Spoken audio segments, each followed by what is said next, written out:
And we're on. So I'm with very special guest Travis Walling. All right. Wow. Yeah, Very. special applies in many different ways. I do. Yeah. Well, I wasn't gonna say it, but I figured one of the two of us would. Oh, and yeah, you for being the other one, I figured it would obviously be you. Heck yeah. So you are based in Pittsburgh. You're a stand-up comic. I am. Heck yeah. Do you write and stuff? Like, I don't know much about you other than open mics. Oh, yeah. I, you know what? I'm just kind of hanging out right now. I just kind of got back into it.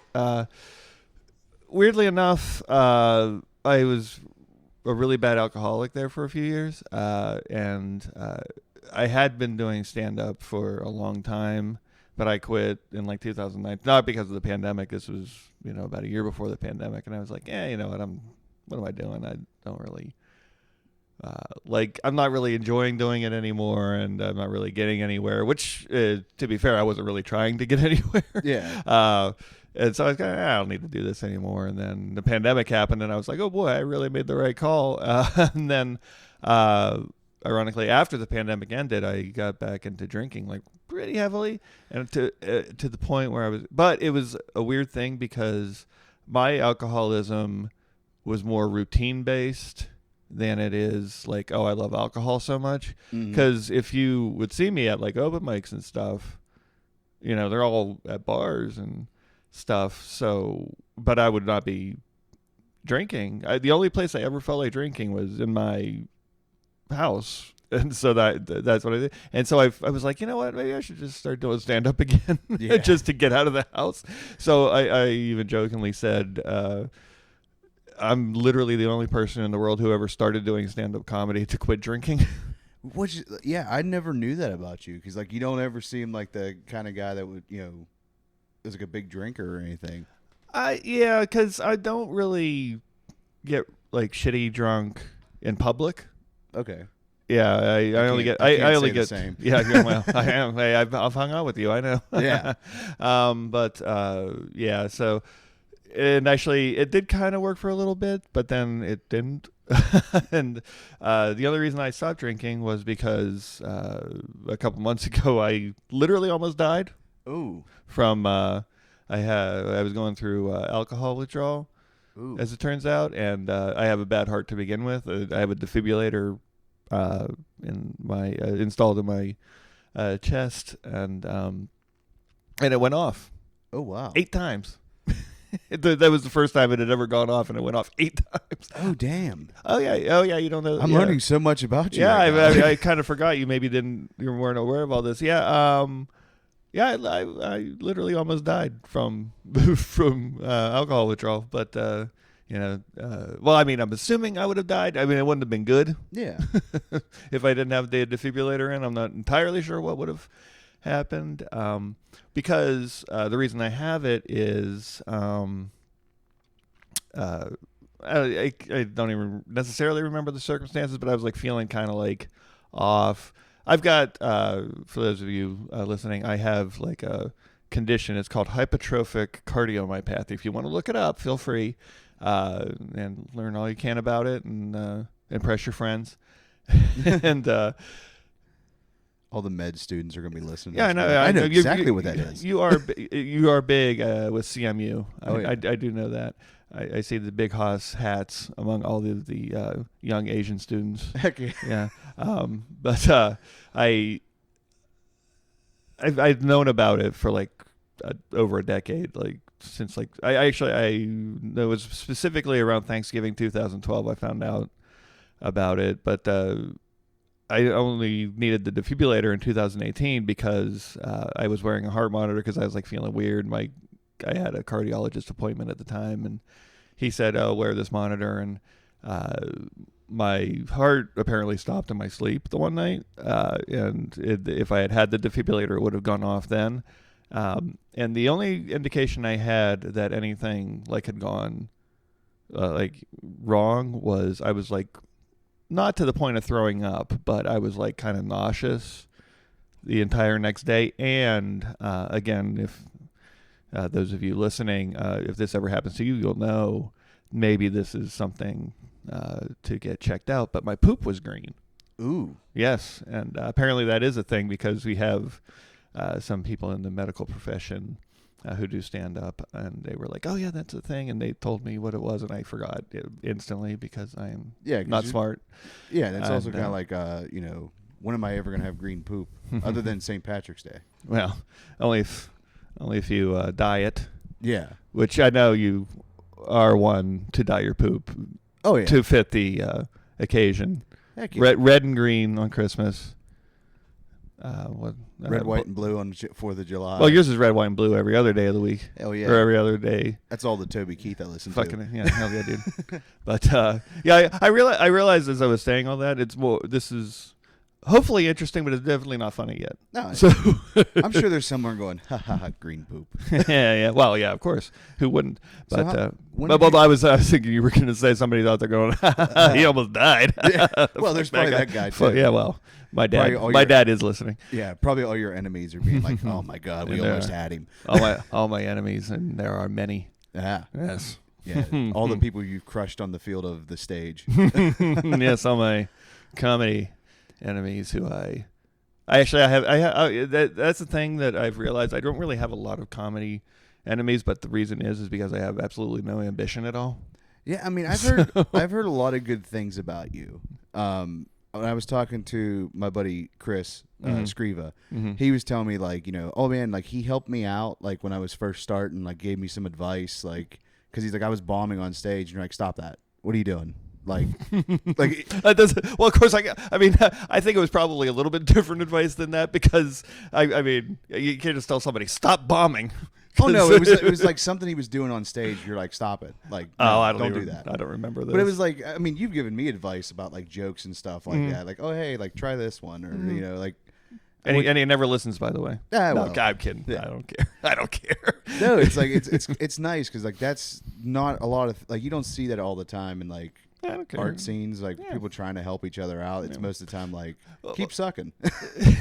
Well, my whole deal is, I mean, especially here. I mean, somebody actually when I first started, I don't even remember exactly. I think I may have even been joking, but one of the I was talking with one of the guys who had been doing it for a while, who was actually very nice to me, and actually is actually one of the people that really encouraged me to like keep doing it, because when I was first starting, I'm kind of like, am I any good at doing this? And he was a guy who I like really had a respect for, and I thought he was like really, really funny. Of course, I'm sorry, I'm sidebarring here, but I don't know if this is a thing that you encountered when you first started, but when I first started, I was every person I saw, I was like, wow, they're so good.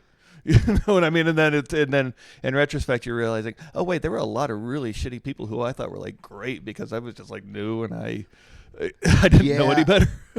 Yeah, I've seen that. Like, there's a couple people I saw and I was like, oh my God, like this dude is awesome. And then like you go see him, you're like, oh, never mind. Like, but like, and then it's like, I mean, I won't name names. Yeah.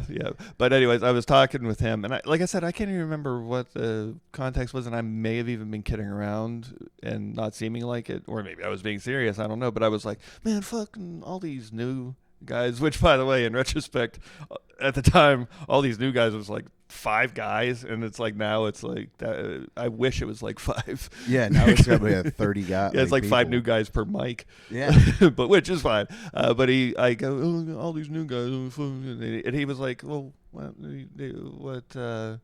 Are they going to take your time at the fucking Smiling Moose open mic? Why do you care? And I was like, you know what? You're right. Yeah, you got 5 minutes. Like, who cares? Yeah, who gives a shit? I mean, and that's kind of the attitude I've taken and since most people don't, like, keep up with it. Like, they'll be at a mic one time, and then they're just like, oh, yeah, I got busy and doing other stuff. Like, I don't know how many times, like, I need to do more mics because I'm not hitting enough, I feel like. Mm-hmm.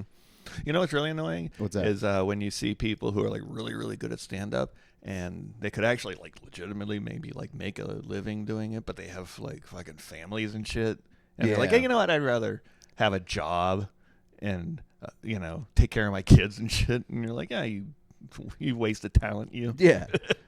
That's why I'm kind of like, it's nice that I'm single and I can pursue this like as freely as I want. I'm sure I'm a disappointment to the family, but that's well, hey, well, not for that reason. Yeah, because exactly. They're kind of like, you don't have kids yet? What the hell? Like, so and then there are some members of your family like, hey, thank God he doesn't have kids yet. Right. So when did you start doing stand up? Oh, good Lord, way too long ago. The way I describe it is I started doing stand-up when George W. Bush was president. So at least 2008 is the latest. Yeah, very late 2007. Okay. Yeah, so. That's around the time whenever I remember when Robin Williams came out with his last special, The Weapons of Mass Destruction. Don't remember. It was like, yeah, dude, I was always a big Robin Williams fan. Oh, yeah, of course. Yeah, and it's like I wanted to see him because I remember he was coming to Pittsburgh, like, on that tour. Oh, no shit. And then, like, just he died, so I never got to see him, and it's kind of sad, but whatever. Oh, that was like 7 years later. Yeah. Yeah. Oh, I see what you're saying. Okay. Yeah, I'm saying. He still had it. I mean, like, I loved it when he had a drug. He was talking about there was a drug called Fuck It All.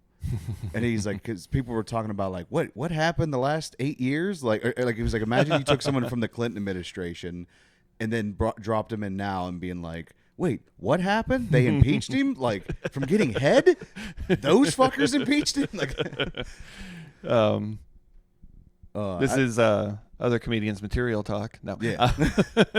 I was either going to say that or be like, oh, he said that? He stole my bit. Yeah.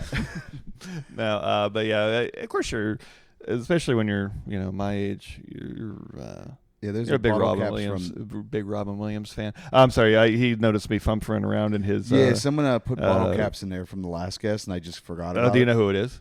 Oh, it's probably John Henry Watt. Oh, do we take these and throw them at him? We could. Okay, that sounds. Or good. I'm waiting for Fallout to happen so I can use it as currency. Oh, okay. Well, yeah. I don't know if you're a big video game guy or sci-fi guy. At least I feel like you're big into sci-fi. I am. No, thank you. Yeah. You know what? I was kind of big into video games back when it was like, PlayStation 2 probably. Before that even. Ooh, PlayStation 1. Oh no, even before that. I think the last console that I played religiously was the Nintendo 64. I heard they're supposed to bring it back. Like, because like if you buy like the Switch now, they have like an online thing where you can play like the old N64 games. Like it's just like it's kind of like an emulator. Oh yeah.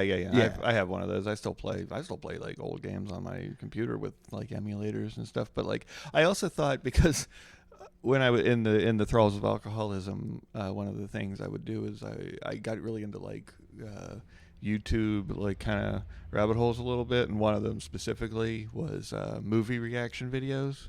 Oh, reaction video? Yeah, like people would like at least allegedly. Watch movies for the first time and like film their reactions to watching the movies, like as the movies are playing. And I don't exactly know what the deal was that I was like, oh, this is kind of cool. I like watching this. And but then I realized I could, if I was so inclined, which I'm lazy, so I probably never will. But I could become one of those people, but for like video games, because I haven't played like any video games in the last 25, 30 years, except for I am a Grand Theft Auto loyalist, I guess is the right word. You played 5 then? Yes, I did. That's the only one. That's like literally the only new video game I've played in the last 25 years. Yeah. I will buy that whenever it comes out and play that. But there's a rumor going around it's going to be over $100, which I'm like, honestly, if like as big as those games are and as much time people spend in those games, I'd be fine with it as long as the game like is good. Which Rockstar usually doesn't miss. Like, I love Red Dead. Like, that's my game. Yeah, I got to play that eventually. But what I'm worried about is they're going to concentrate like way too much on online stuff. Yeah, online stuff. Yeah. Because I don't do the online stuff. That's... Well, what makes me nervous is that the guy that used to write all the stories, that Sam Hauser, yeah, I know, left. I saw that, yeah. Like, him and his brother had a split up, and they went to, because I don't think he liked the direction the company was going in, which kind of leans to me that they're leaning more into online. Ugh. And I mean, because there was story DLC that they had planned for 5 that they completely cut. Yeah. Like the guy that plays Trevor was talking about, he filmed scenes for like Secret Agent Trevor. Mm-hmm. It was gonna be him like being an agent working for the government. Uh-huh. I'm wanting for him to be like, oh yeah, we're gonna have Liberty City, San Andreas, and Vice City. Yeah. You guys can pick the map you want to go to. Yeah. That'll come eventually, I'm sure, by 2040. Yeah, I'm hoping. When Eventually, it's gonna be VR. I don't think I'm gonna be into VR. I'm too easily startled. I will say, Yeah. like, so I'm terrified of heights, Mm-hmm. and I had this Darth Vader game on my like VR headset, and you're floating on these platforms over like the lava and stuff. Mm-hmm. My legs were shaking I bet. because like your brain tricks you into thinking like you're high up. Mm-hmm. So like I'm worried I'm gonna fall, but I'm on the ground. Like I'm on a flat surface. Like I'd be fine. Yeah, you see like those videos of people like wearing the VR headsets, and I guess they're like playing zombie games or something or whatever, and they like just freak out. Oh, I can't play horror games. That would be me. I would literally like take the helmet off and like fling it across the room, and I'm like, I'm done. Yeah. I can't do this because like I said, I get easily startled. Like in Well, you remember life. Resident Evil, right? No. Oh, you never played Resident No, Evil? never played it. So like those, like my brother-in-law was a police officer, and he said he'd get done on like afternoon shift and go home and play like Resident Evil. And he's like, man, I would be on edge the whole time because it had those weird angles because of the technology limitations, and you could only like pivot like tank controls, like turn left, then walk straight, then turn right. Oh. And like it was very slow, and then you only had limited like ammo. Mm-hmm. So if you got overrun by zombies, you were screwed. Yeah, Like, right. And they're the slow ones too. So Just they're like not those- just like in real life. yeah. Oh, I do like a good zombie movie though. Mm-hmm. But yeah, there's nothing like a nice relaxing hobby when you're a cop. Yeah. You could go home and take the edge off by putting the edge right back on. Heck yeah. Well, that's the thing is like I feel like that's what they should do. Like give them Call of Duty, give them stuff like that, so that way it takes the. I tell you what, that's actually that's not a bad call. Yeah. Like get your frustrations out there, so you don't take it out on the guy on the traffic stop. Exactly. All right. Yeah. Yeah. So where you start seeing zombies everywhere. Yeah. You're just like, wait a minute. Yeah. Like, oh no, this guy's well. At this point, with all the drugs and stuff, you are seeing zombies everywhere. Do you remember was it like 2013? Crocodile was a thing. I recall the name, and it was like Russian heroin, where they were. It was like gasoline and stuff. They were shooting it up their arms, but like their arms were basically rotting off. Yeah. Okay. Now that you're saying that, I do remember that. My brother died from that. Oh no! No, I'm kidding. It's like, oh shit. I did actually have. I did legitimately. I don't even know if this has become a bit or not, but I did legitimately do a dead because one of my jokes. I mean, it's not like it sounds a little hacky, and maybe it is, but it's like the punchline is about a baby dying, and part of it is the part of the punchline is I go to an audience member and I say, hey, how do you think that baby died? And that's, blah, blah, blah. The setup and everything makes it, I think, funny. And I did that to a person and she goes, my baby did die. And I didn't hear her say it. Ooh. So I thought she was like answering, like, joke, like kind of playing along, and I didn't hear her say that her baby had died, and so I'm up there torturing this poor woman, not realizing it, and apparently I was the only person who didn't hear her say it because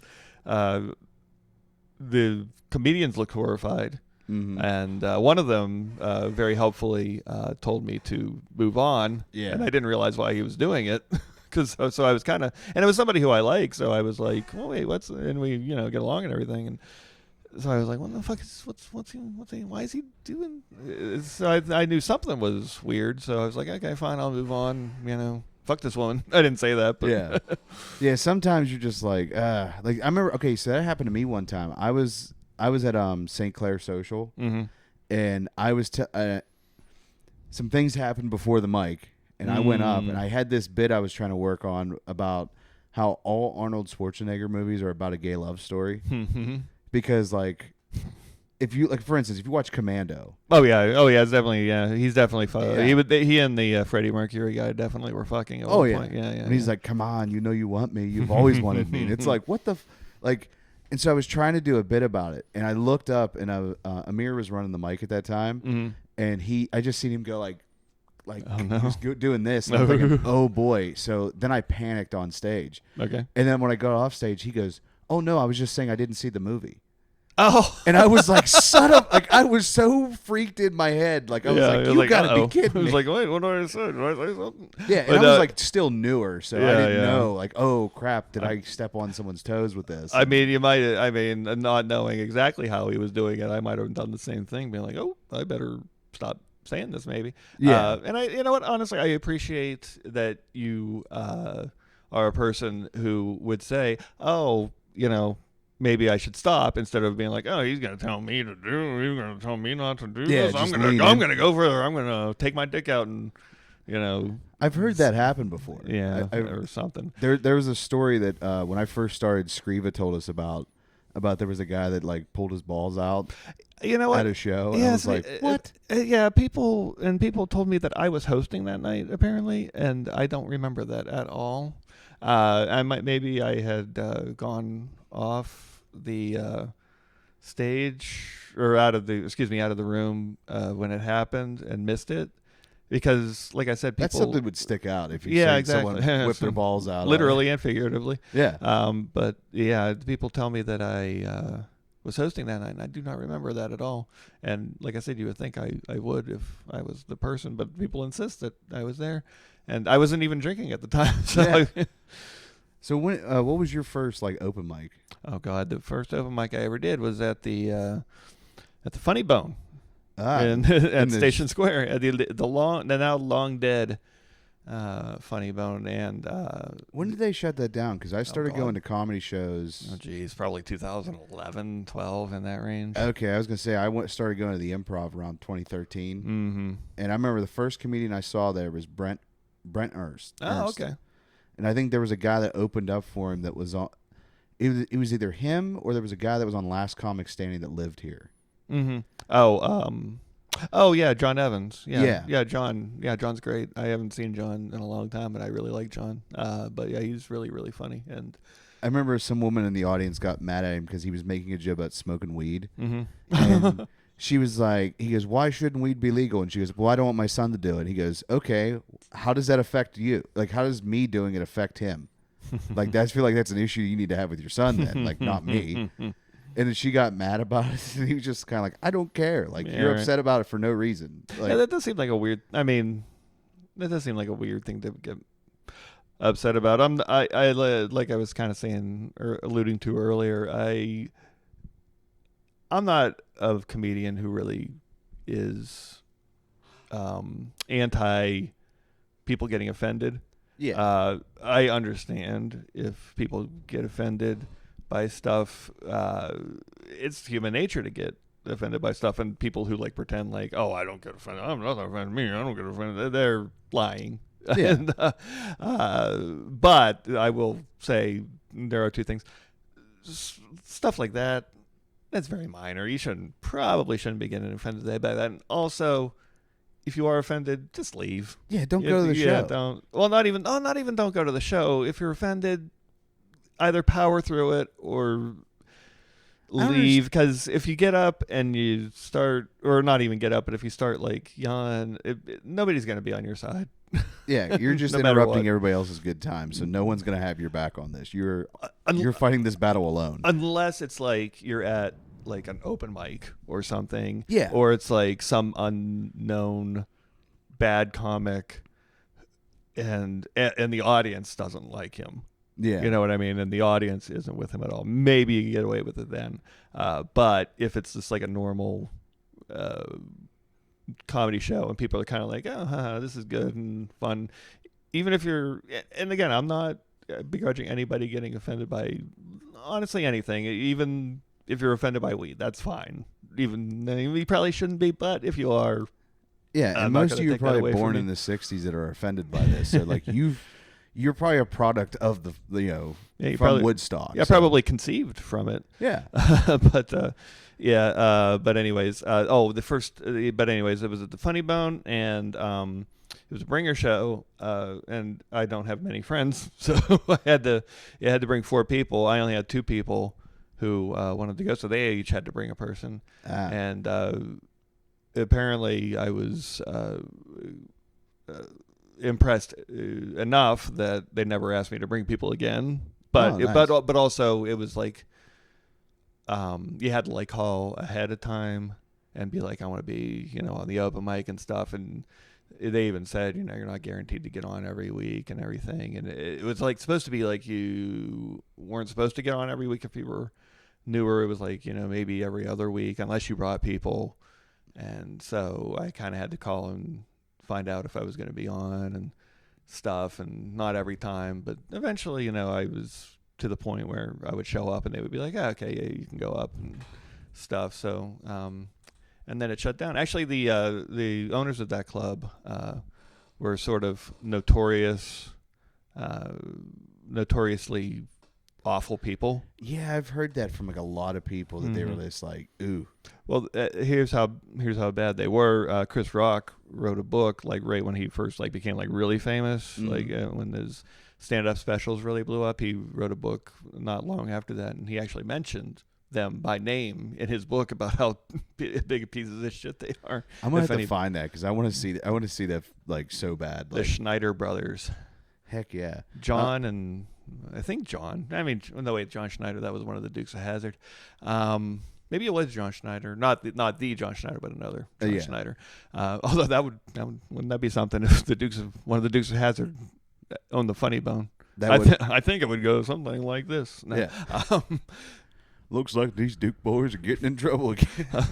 Look at these Duke boys are doing dick jokes again. But anyways, give me 1 second. I'm gonna check the camera real quick, and we'll take a quick break. And we're back. Right. I do that every time. That's my like cue to sync it up with the video. And this is going right on OnlyFans, or? Oh no, this is Spotify, Apple, okay. YouTube. Right.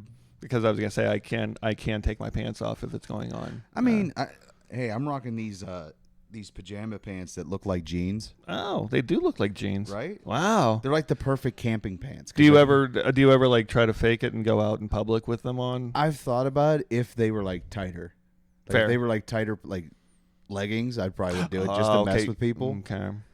And are you afraid they were going to fall down? Is that the? Nah, I'm worried about more like just walking on the bottoms of them. I see what you're saying. I was one of those kids where that happened. Like the legs were always too long for me, and I'd walk on the bottoms and like have the excess length. Is it? Are you one of those people too, where the pants don't quite fit because 32, 34 or whatever your measurements aren't quite the right measurements? Yeah, because it's like 30's a little bit too long, but then 28 is perfect. I kind of just it's almost like a little bit shorter, but not too ridiculous. Yeah, I find that the length of my jeans gets a little. It's either like way too short or way too long. I don't know. You would think an inch wouldn't be that big of a difference, but apparently it is. But anyways, this has been Pants Talk. Yeah. Pants Talk. That's what we should make a podcast ourselves. Hell yeah, dude. Just talk about pants. Yeah. Yeah. Like, what kind of dress pants did you wear to work today? Like, weird stuff. The same pants I've been wearing for the last month. Hell yeah. I wish I wasn't joking. I am a lazy person. Actually, I'm exaggerating a little bit, but not as much as I should be. Hey, sometimes, like, when laundry day comes, sometimes you got to double up, man. Like, because it's like, all right, well, I didn't, like, do a whole lot. I think I could pull these off again for a second day. Like, as long as you didn't spill nothing on them. Exactly. And as long as you don't spill nothing on them, they don't smell. Yeah. Yeah. Yeah. Exactly. If you shit your pants, please don't wear those pants the second day. Well, don't tell me what to do. Yeah. So, like, what do you like to do other than like doing comedy? Oh God. Like, what's your hobbies? Like, what do you like to? I don't really have a ton. You a Warhammer guy, maybe? I don't know. No, I'm not. I don't really have a ton of stuff that I like to just kind of hang out. I like to hang out. I like to watch TV, movies, and shit. And, ooh, what show are you watching? What's a good show that you like to watch? I got back into nothing current really at the moment. I did start that Daredevil. show. I did watch the first 2 episodes. So far so good on that. But I don't know. I tend to watch stuff that I've already watched a lot. I got back into the show Mystery Science Theater. Yeah, 3000. Yeah, I've started watching that. I've always wanted. I wanted to team up with Seth Queen and like have us do that with movies and stuff. Like find like classic movies or whatever, like The French Connection, and like watch it and do like commentary on that. All right. Just because it's like I've never seen The French Connection. I've seen bits and pieces. I watched the first 15 minutes and was not expecting to hear like so many slurs.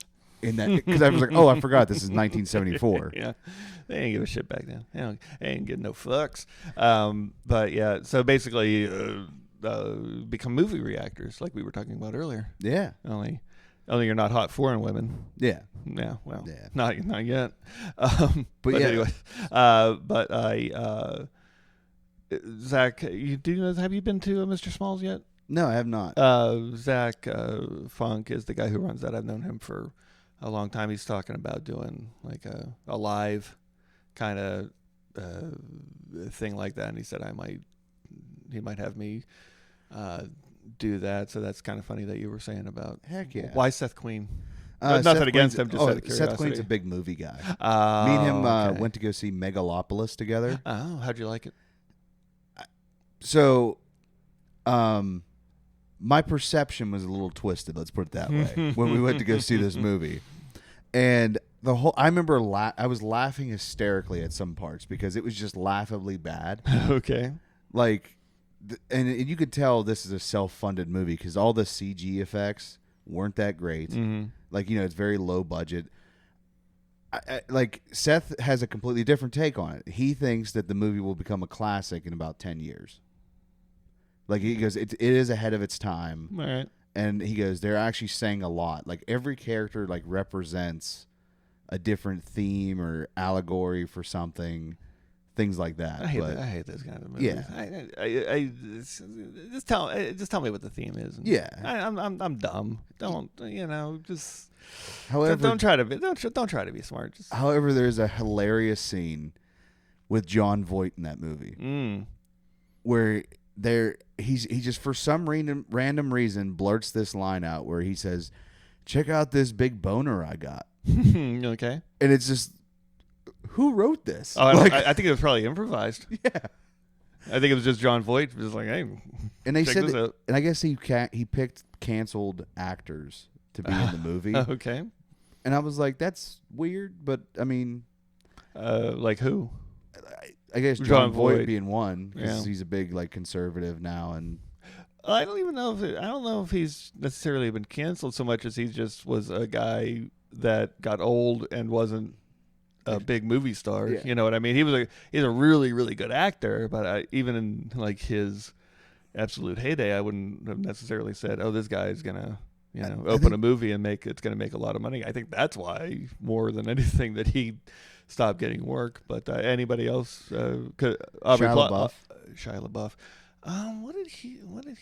He just went crazy. Yeah, I was just gonna say he kind of just went a little nuts, and he wasn't really like canceled because he was making movies even a couple of years ago, and Aubrey Plaza's in it, right? Yeah. So that's right. She molested all those kids. But now and Adam Driver's like the main guy, right? Yeah, and he's not canceled. Yeah, so that might be an old wives' tale. Yeah. That whole canceled actors thing. But like you can still find work. I can't guarantee it's going to be good work. Yeah, right. Exactly. Like you're not going to get picked for a Marvel. Oh, I didn't even mean. Even though I do believe what you're saying, that wasn't what I meant. But yes. Hold on. Was Mel Gibson in it? No. Honestly, I'll tell you what, I like Mel Gibson's movies. Yeah, I do too. Like, despite all the stuff, and like even he admitted, like he's like, I was drinking a lot, I was into drugs. Like he goes, I actually had a problem. Like, so he acknowledges, like, yeah, I said some things that I shouldn't have, and I was really stoned when it happened. But I think the funniest person that got him was Ricky Gervais when he came on the Golden Globes for some reason, and he goes, hey, I have a question for you. He goes, what's that? He goes, what the fuck does sugar tits mean? And he was just like, I have no idea what you're talking about. And he just walked upstairs. You can find it on YouTube. It's hilarious because Mel Gibson just looks annoyed because he asked him that. And it's not a bad question, actually. Yeah. Yeah, that is. I think I've actually heard that term. Yeah. I think I've heard it before, but I watched I think it just means sweet tits. Yeah. Yeah, which okay, I can see that because hey, those are some sweet tits. Which, by the way, yeah, you're losing yours. Which yeah, that's the bad part of the weight loss. Yeah, but I mean, it's nice when you're single because you're just like, oh well, I don't have to really go anywhere, and then I could just shave a little bit. Like, oh well, it feels the same. Yeah, exactly. Yeah, but like I said, you're losing it now that you're losing all this weight. Heck yeah, it's awesome. Yeah, how much have you lost? About 135 pounds. No shit. Yeah, okay, since COVID. Like I was about. Well, I mean, even since I've known you. Yeah, see, when I started, I think it might have been 70 pounds since I started doing comedy. Mm-hmm. Like 75 pounds were out there. All right. Yeah, because like during COVID, just got depressed and smoked a lot of weed and ordered a lot of DoorDash. Fair. Yeah. How you doing it? I think we may have had this discussion before, but I don't pay attention to people. I did like start like eating healthier and stuff, but like since doing like, and then I got so far and I couldn't go any further. Like, you plateau. Mm-hmm. And then I was like, I need like some help. So I went to the doctors and I was like, hey, like, what's this Ozempic like? And she's like, actually, you qualify because you're technically quote unquote diabetic, which I was at the time. But that was also like the doctor was looking at it, goes, you might not actually be. It's just because your size at the time, your numbers were higher. Mm-hmm. So she goes, you might have got misdiagnosed with this. Mm-hmm. But because you get labeled that one time, it's stuck with you for your life. Mm-hmm. So like every year I gotta go get my eyes checked. Every year I gotta do like different things and stuff. It sucks. However, all those weight loss medicines, I get them like my insurance has to cover it. Nice. Because you need this, and like my insurance wants to fight me on it every time. I hate them. I was like, we need to bring Luigi back for that. Probably that'll be my strike against YouTube for that, encouraging Luigi. That was the one thing that united everybody. I felt like both left and right were both like right on. See, I was of the. It didn't really move me at all because it was kind of like, well, it's just one guy. I mean, there's like 100 CEOs in the waiting. It's not like anybody got scared by it or anything. Did you see that there's a video of like a female like insurance CEO and she's doing like a TED talk in front of a college, and one of the students like stood up and like asked a question and she screamed because she was like thinking like, oh, now I'm next.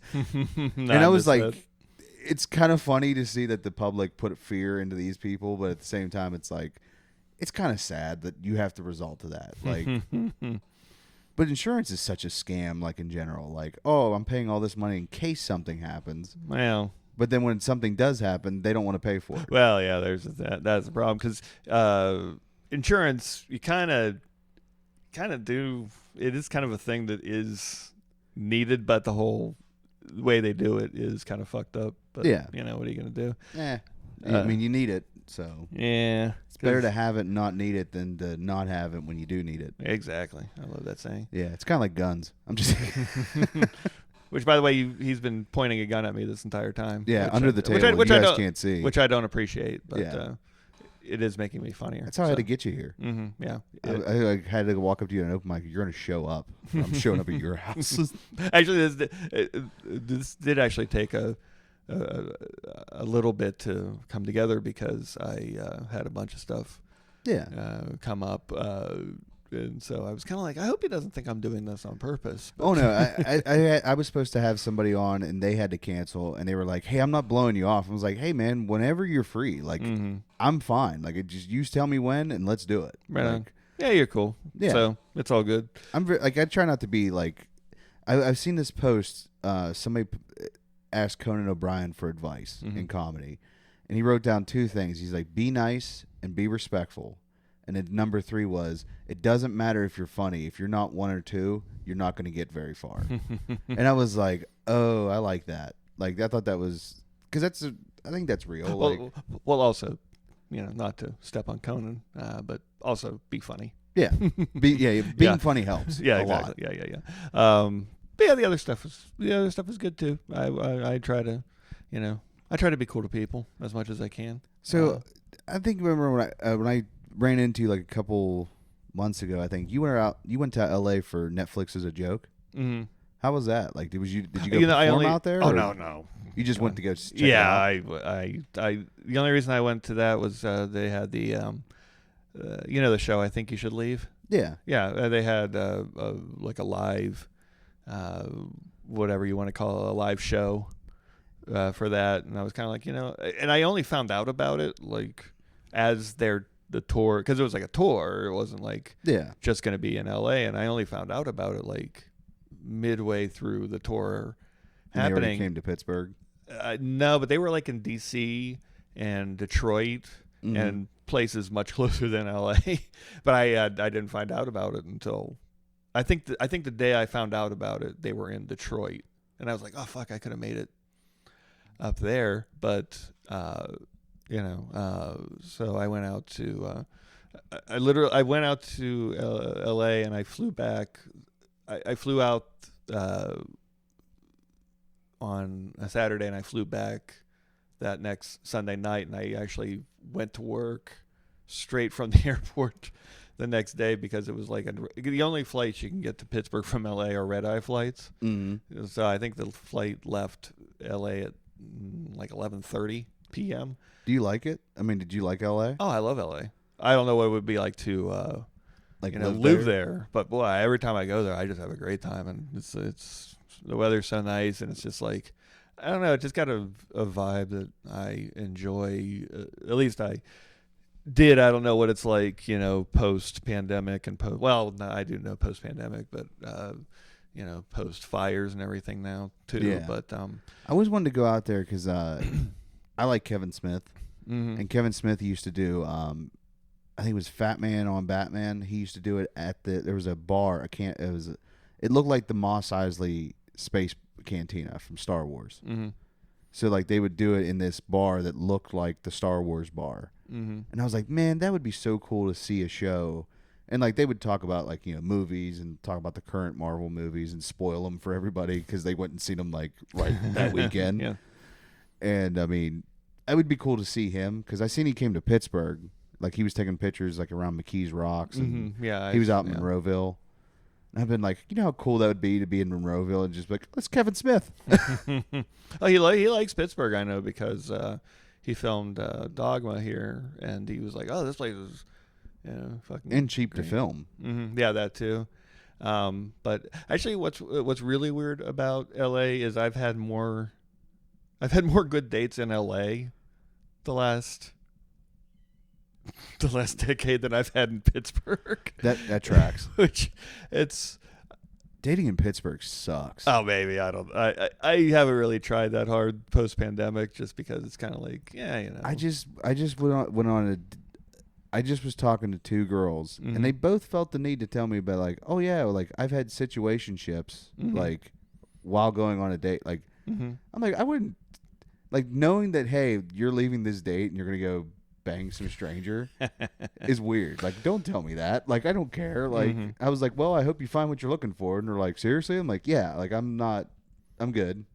Oh no! By the way, all my dating was my own fault. Yeah. So I'm not gonna sit here and start like, oh, these bitches, they don't like me, and I don't understand why. But no, I understand. I completely get why. But I self-sabotage myself because I think deep down I was talking to my buddy about this last night. I was like, I don't think I'm good enough, so I self-sabotage myself. That could be. But yeah, like I said, it was funny the one time. I was out there. I was visiting, a friend of mine who had just moved out there, and she was kind of like getting acclimated and everything. And I said, I'll come out and I'll hang out for a week and everything. And so we did, and we did some, LA stuff, touristy stuff, and also, we went to some, mics and everything, and because she moved out there ostensibly to do comedy, although she doesn't do it anymore. Because I knew her from obviously doing stand up out here. But the last full day I was there, her sister was having a baby. Oh. And it kind of, I mean, we knew that she was going to have they knew that she was going to have the baby, but it came, a little earlier than anticipated. So my friend was like, I've got to go, Yeah. see my sister and, the baby and everything. And I was like, I completely get that, go do that. And I'll just hang out. I'll just hang out here at your house and everything. And I was kind of like, you know what? I can do one of two things. I can kind of hang out here and just like watch Incredible Kimmy Schmidt, which is a good show. I wouldn't have minded that. Or I can, go on Bumble and, see what I can find. And I, found this woman, and we went out, and she kind of got a little offended and can't say I blame her in retrospect. And actually not even in retrospect, even at the time. Yeah. It kind of came out right away that I wasn't actually from there. Yeah. Even though I kind of originally was like, oh yeah, I'm from here. But I mean, she got over that, and it ended up actually being a really good date. And I thought it was actually going to like lead to like, something like maybe like a long distance thing, because we actually even talked about that. And then because a couple of times she was like, I don't know if I can get over the fact that you lied to me. One of the first things you did to me was lie to me. And I was kind of like, okay, I get that. But then she got over that, it seemed like. But then she actually even drove me to the airport and everything. And because my friend had to work and I would have had to get an Uber. And so, but she drove me to the airport and was kind of leading me to believe that, like, yeah, well, we're going to do this thing. But then when I landed, then we were talking, and she was kind of like, the long distance thing, in addition to, like, I still can't get over that. Yeah, she's just like, how's it feel? Like, I'm going to lie to you and give you hope before you go. Yeah, exactly. And, it was kind of like, I mean, it didn't feel great, but it also kind of like, I get it. I get it. That's right. Like, all right, I deserve that one. Yeah. But yeah, so like I said, it's just kind of, and I'm not even going to get into great detail, but that's not the first time I did that. In LA. Did you ever do any movies out there? Like, do you ever get any like film projects? No. I've only ever gone out there to just like hang out. Oh, nice. And see people I know. I always wanted to see like the Hollywood sign, just to be like, oh, that's cool. Yeah, no, it's cool. No, it is cool. I didn't do the Hollywood sign, but I did walk up to that observatory the last time I was there. Oh, that's where they filmed Rebel Without a Cause. Oh, they filmed lots of stuff there. Yeah, but yeah, that I go there in GTA 5 just to drive around. Yeah, exactly. Yeah, me too. Trust me. I have the urge to play GTA 5 when you leave. That's probably going to happen. I think I've seen you there when I've been driving around in GTA 5. No. Yeah, it's not hard. I'm the guy wearing a cowboy hat with a red beard, wearing the bandit jacket. Oh, that's you? Yeah. Oh, wow, shit. I would have never guessed. Oh yeah, of course you got to dress like Burt Reynolds and wear a cowboy hat when you're playing. If you give me the option, it's going to happen. Fair enough. All right, I will not give you the option. Yeah. From now on, then. I was so excited when they put like a Dodge chart, like the General Lee, in there. Like, well, it's not the General Lee. Well, yeah, of course not. Yeah. It's funny they did put. I play Cyberpunk. Mm-hmm. They actually made a car in there that looks like the General Lee, and it says Gen Raleigh.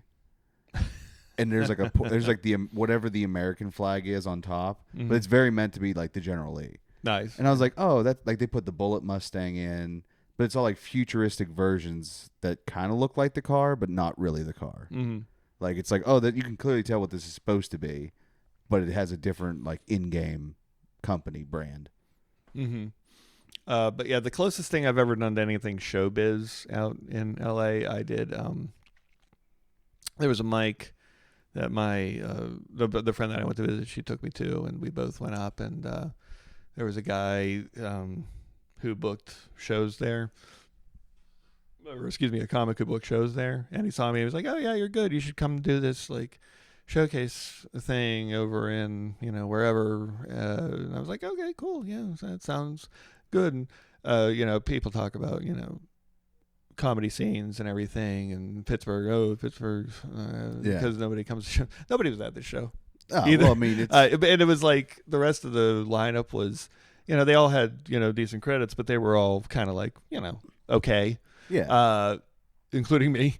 But then the headliner was great. He was so funny. He was. I mean, it was like an audience of like 8 comics, and he crushed even there. And I was like, wow, this is really good. And I come to see he eventually, because I'm a nerd about this kind of thing. Anyways, I check like the writing credits of shows I watch if they're like like the roasts and things of that nature. And the Comedy Central roasts like towards the end of when they were doing those, I was looking at the credits and I see that guy's name in the credits. I was like, okay, that makes sense. Oh, nice. So, that's cool. Connor McSpadden is the guy's name, and he's very funny. If anybody's listening and wants to check out a random guy that I saw almost 10 years ago. Oh God, that was almost 10 years ago. Oh yeah, I've realized like I think it's ever since I turned 30, like since COVID, time has like flew by. Oh God, yeah. And I was like, is it just me? Is this like does this happen when everyone turns 30? Like, do you feel like time just blow past? Well, they do say, and if you're anything like me, it is true. But they say as you get older, time does tend to seem to go a lot faster. Yeah, I'm wondering if it's like if that's just like a physical thing, like if that's what your brain does. Like, it's I think it is just kind of your brain gets like used to life. I guess I don't know. I'm not a doctor. Yeah. Or whatever person would. I'm not any kind of expert on anything. I like getting philosophical about things, and like speculating, like, oh, dude, it's the way our brain perceives time, and it. Yeah. That is what it is, but I don't exactly know how it works. But also, because if you do remember when you were, and maybe this is just because I hated school so much, but when you were a kid, it just seemed like years just like dragged and just never ended, and now it's just like. Oh, it's March already. Yeah, and so I'm like, oh great, St. Patty's Day is next week at the time of recording. Yeah, this will come out like in April, and this will come out in the year 2028. Yeah, I've been trying to bank episodes up so I can like no pressure to find guests. Yeah. So I'm like, if you have anything to plug at the end, I do not. Anything in April? I have nothing to plug because nobody likes me. Man, I figured like you'd at least have like a special out or something, because especially as long as you've been doing it. Well, I've seen you crush it every time I see you, you smash. Like I said, I've, and this isn't a brag. Yeah, this is more a lament than a brag. But I am a very, very lazy person. I have no ambition like at all, and.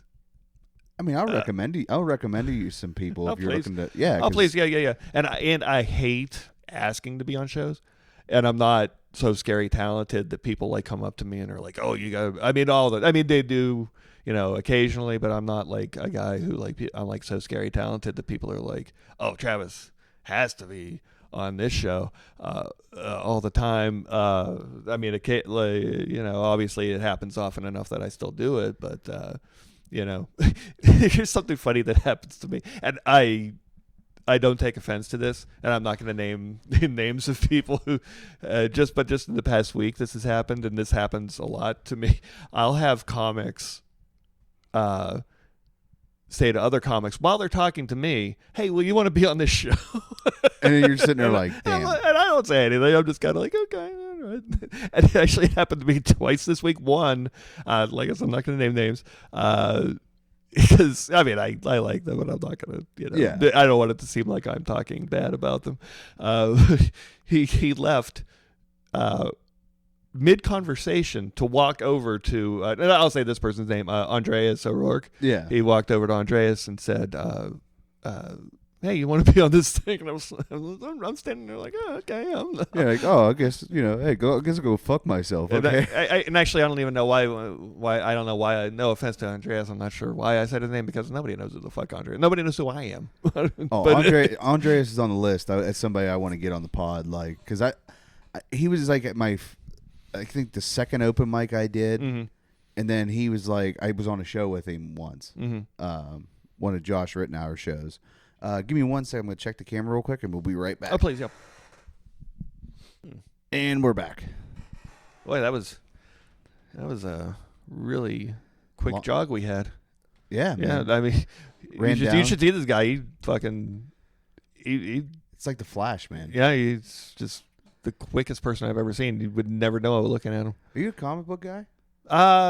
As you can tell, I mean, I have Thor's hammer. Oh, I did not. Actually, that's not Thor's hammer. That's the axe. Oh, yeah, well, that's Stormbreaker. Yeah, whatever. Kind of, sort of. I think I'm ideally suited for the Marvel movies because I know enough about the comics that I know the characters, but I'm not like so into the comics that like if they deviate away from like anything that I like give a shit. That's fair. Because, you see some of these comments online where they're like, oh, Iron Man wouldn't, do this, and Spider-Man wouldn't do that. I'm like, oh, who gives a fuck? I was kind of like disappointed with like Iron Man 2 because I was really hoping they were going to lean into like Demon in the Bottle, which I heard that's what they wanted to do, but like Marvel was like, we're trying to like sell this to Disney, so try not to go too dark. I don't know what that is. Oh, Demon in a Bottle is like basically when Iron Man was like so drunk. Oh, that makes sense. That like War Machine had to take over for a little bit.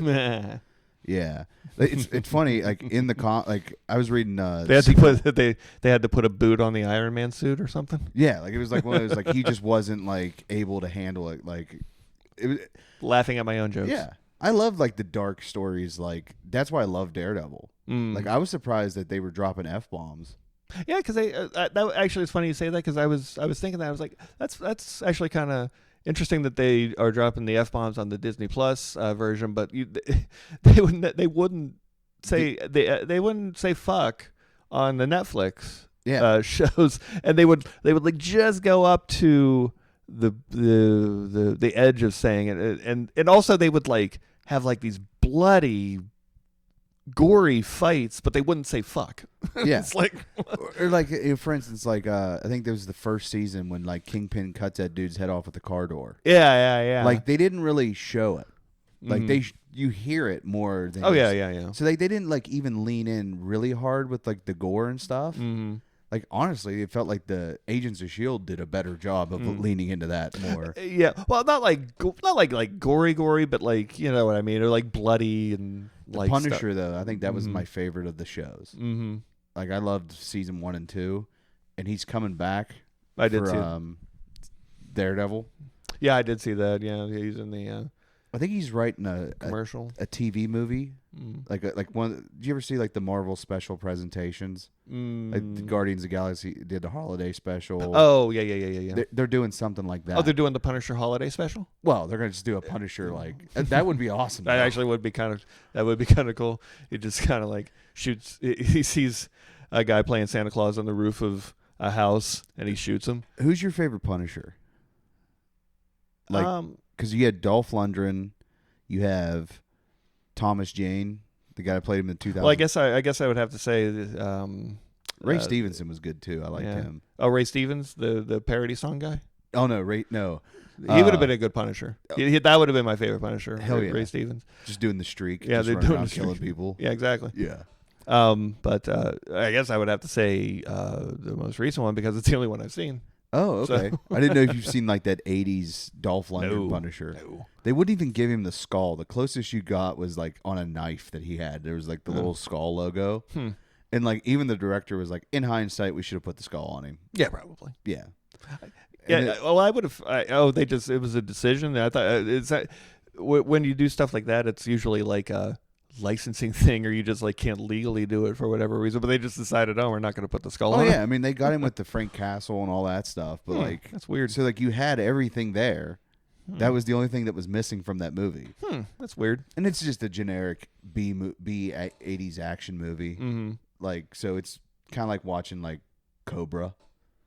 Okay. Like the Stallone, like it's like watching a Stallone movie, but without Stallone. Yeah, it's just Dolph Lundgren. So a lot taller. Yeah. And they actually dyed his hair black, so they didn't keep him like blonde and stuff. So, that makes sense. Yeah. But I like did you ever see Punisher War Journal? Or Warzone? Warzone, that's what it's called. No. That's the one with he just recently died. You know what? I take that back. I guess I did see that because they talked about it on they talked about the movie with the director on a podcast. Yeah, it was a lady. Director, a lady filmmaker from like Israel or something because she had an accent. Yeah, she knew. She knew like I think she did a lot of music videos. And she was like actually like I think if I recall correctly, she became actually a pretty good like director, but not of like smaller heard of, but they all have like good reviews and good ratings on IMDb and stuff. That might have even been like religiously based. People got mad because like it was super over the top gory. Mm-hmm. But if you've read any of the Punisher comics, that's what they are. That's what they are. I mean, they had Jigsaw, so they like, lean more into the comic book side. But like, there's a scene like where I think an old lady got her head blown off, and people didn't like that. It was a little too dark. I can't imagine that. I'm not liking that. Yeah, and then like I do like this guy. Like he's all right. But I just hate when he growls all the time. Oh yeah, he's very growly. Yeah, I'm like, don't do that, please. And it's like the soft whispery growls, like yeah, when he just like screaming all the time. Like, calm down, dude. It's not that serious. Like the Punisher is supposed to be a cold-hearted, like I don't know, like Wolverine. It's okay. Wolverine's allowed to be visceral and whatever. Why are we blanking on this guy's name, by the way? John Barenthal. That's it, John Barenthal. Which he has ties to Pittsburgh. Oh, does he? Yeah, because remember when they did because he talks about Pittsburgh a lot, like in interviews and stuff. Oh no shit. He when they did Grudge Match is that's the one with Stallone and Robert De Niro. Oh, okay. They filmed that in Pittsburgh. Okay, I didn't know that. I kind of just forgot all about that movie, but yeah, I do remember that now. Yeah. Have you ever like followed like movies that they filmed in Pittsburgh at all? I've been an extra in a couple of them. Oh, just an extra. I don't even think. Honestly, I don't think I even made it into the movies. The one was She's Out of My League.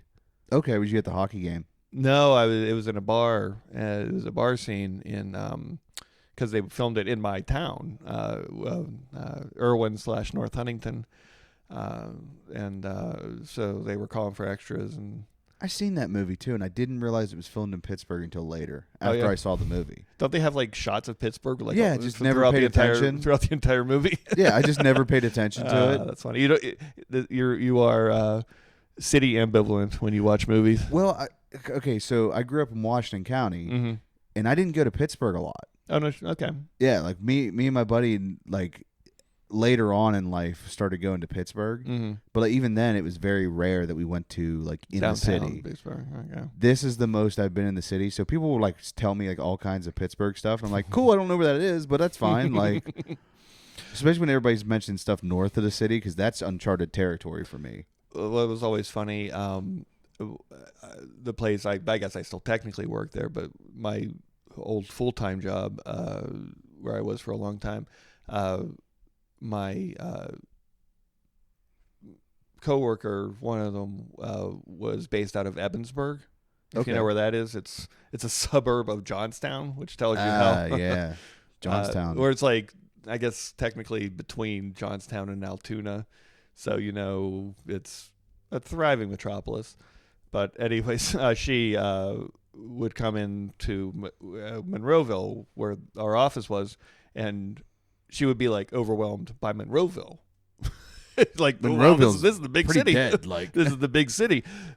And for the exactly. Thank you for clarifying, because I'm now realizing people listening may not know Monroeville doesn't have a lot going on. Yeah, it's literally become what that town's known for, a zombie. Well, this was a while ago, so it had a little more going on. Okay. But even still, I did a student film, and we shot a couple scenes like in the mall, like guerrilla style. Like basically, we had to get there like super early in the morning, like avoid security and all that stuff, and like film in a hallway. And there's nothing like you get ready like in the middle of a scene and like these mall walkers just walk right through the scene and go back through it. And I'm like, it's like a death. Thanks, guys. I appreciate you. It's like a death scene. You're like down, like consoling your dead friend, and like you got grandma and grandpa. Yeah, they're walking just by. power walking. They do that shuffle, that Golden Girls shuffle when they walk around. Yeah. But what was I saying before about? Oh, extras. and then the other one, again, I don't even know if I even made it into the movie, was the Meet the Coopers or something. It actually has like a really good cast. It's like Steve Martin and Diane Keaton and John Goodman and Olivia Wilde. And oh wow! But it was like filmed at the airport, and the only people who were in the scene who were like any kind of famous. One was Olivia Wilde, and the other one was I don't even remember the guy's name, but he's a working actor. Mm-hmm. I wouldn't say he's a famous actor. Yeah. He's like in stuff. But yeah, like, he's don't, like in stuff. Know the name. Like, yeah, and they were like, he was like the love. I think he was like the love interest of Olivia Wilde in the movie. By the way, both of those movies I've never seen because it's just like they're both not good from what I understand. So I'm just like, I'm not even gonna waste my time. Yeah, I was like trying to like Google it. Oh, please, yeah. Yeah, only because I don't have a Jamie. He's got a real big jaw, if I remember correctly. He's a big jawed fella. Yeah, I can't think which one it is. But anyways, I'm gonna get on my phone now. This is now a what do you call a family gathering where everybody's just looking at their phones. Oh yeah, I mean, hey, I'm one of those like, hey, it's real. I don't edit stuff out. I just keep it. No, you know what? I respect that. I people editing podcasts, it seems like a cheat. Oh, to love me. the Coopers. Love the Coopers. Thank you. Love Ed Helms. No, I know Ed Holmes. Timothy Chalamet was in this. Oh, first no shit. Yeah. Alan Arkin. Alan Arkin. Wow, geez, what a and it is not a good movie according to the reviews. Tomei. Yeah. Wow. Geez. Wow. And all we got was what's her name, Olivia Wilde and Anthony Mackie. Holy crap! This actually was a pretty stacked cast. Like all these guys are like super famous now. Jake Lacey. That's it. Jake Lacey, who. What else was he in? What was he known? He was in Carol, the lesbian movie. Oh. Obvious Child, the abortion movie. Rampage. Rampage, the other abortion movie, but of a different kind. One that should have been Miss Sloane, whatever that. What? Oh, and Miss Sloane, which is a thing I've never heard of before. Oh, he was in Being the Ricardos. Which, by the way, have you seen that? No, I am not. That's the story about Lucy and Desi Arnaz. Makes sense. Yeah. I remember they caught a lot of backlash because Javier Bardem played Ricky Ricardo, mm-hmm. and people were like, he's not the same Latino, I guess. I think he's one of those things. I think he's South Yeah. American, and he was supposed to be Cuban. So they're Yeah. like, why didn't you get a Cuban guy? And they're like, how about shut up and watch the movie? Yeah, I mean, It's called acting. I'm about as woke a person as you're going to get on this podcast, probably. Yeah. And even I'll say when I people know, I get did have but when John people Henry get Watt. into when people get into the weeds on that kind of thing, and I'm a white guy, maybe my opinion on that kind of stuff is skewed, but. You know, like, because what's her name? Zoe Saldana played somebody, and people were like, oh, you can't play her because you're too light skinned. And that's like, oh, that's a little weird. Yeah, that's like saying, like, I can't, like, play, like, that would be like me getting mad at Tom Cruise because he played an Irishman. Yeah, right. Or, like, Nicole Kidman because she played an Irish person and she's from Australia. Yeah. But you know what? Like, my whole opinion on that is, you know what? You figure it out. Yeah. I'm staying out of it. Well, I'll tell you what, one of the best instances, I remember people were pissed. When Daredevil came out, the Ben Affleck one, and they had Michael Clark Duncan play Kingpin. Oh, and I'm people sure. were like, "Oh, they got a black guy to play a white guy." I was like, "But yeah, that's dumb." How great was he as Oh, Kingpin? oh, so good. You know what I mean? Like he was perfect, and he was at the time he was built like him. Like, he was a perfect Kingpin. Yeah. Well, the one I actually remember this one when Thor came out, and what's his name? Idris Elba played whatever Heimdall. played. Yeah, and people were kind of mad about that. But here's kind of the thing that I've learned and that people I think need to learn, and it would make I think the world a lot better. And I'm by the way, you guys are gonna right now. I'm going to solve all the world's problems on this podcast right now. So make sure you share and like, because I'm going to solve all the world's problems right now. But anyways, with stuff like that, you got to remember, it's like 3 people on the entire internet. Yeah. You know what I mean? Like when people are like, oh, you can't make jokes about nothing no more. It's like, they're talking about like maybe 100 people on all of the entire internet. There's a lot of people on the internet. Even like when people like Chappelle, who I'm not as mad at Dave Chappelle as like some people might be and everything, but I do like I like when he complains like, oh, people were being mean to me when I was doing, that material. He's talking about like not that many people. Yeah. And it's like, get over it. Yeah, I mean, like I get what he was doing. Like I was listening to Rogan had Billy Corgan on, and he said that had to be fun. Oh, it was a good one because they talked about him being Bill Burr's brother, and he's he goes, I'm not saying there's zero chance. Oh yeah, well, he goes, there might be because I just don't want to. He is, never put it together, but that could. Oh yeah, see they that, did side by side. And he goes, Bill looks just like my dad, which is weird. I mean, sometimes like I've met people where it's like there was a cousin I had that in middle school we looked exactly alike, just he was older. It was weird, but like now he grew up, he looked nothing alike. But it's like weird. Like sometimes you do meet a doppelganger of people, and it's weird.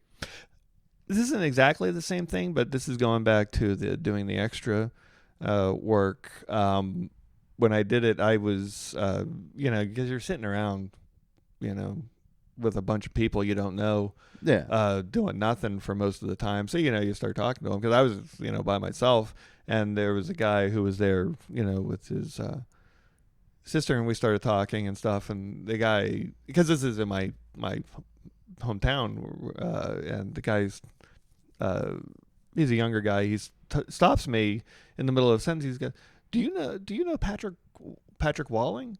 I was like, yeah, that's my brother. He's like, you talk exactly like him. I'm like, well, yeah, he's my brother. Yeah, he's like, I've never met this person before, and he's like, he figured out that I was my brother's brother, just from the way I was talking. Which, by the way, my brother talks like me because I was first. So yeah, he's just mimicking you. Exactly. He's a cheap imitation. Your brother's gonna hate me now for some reason. No.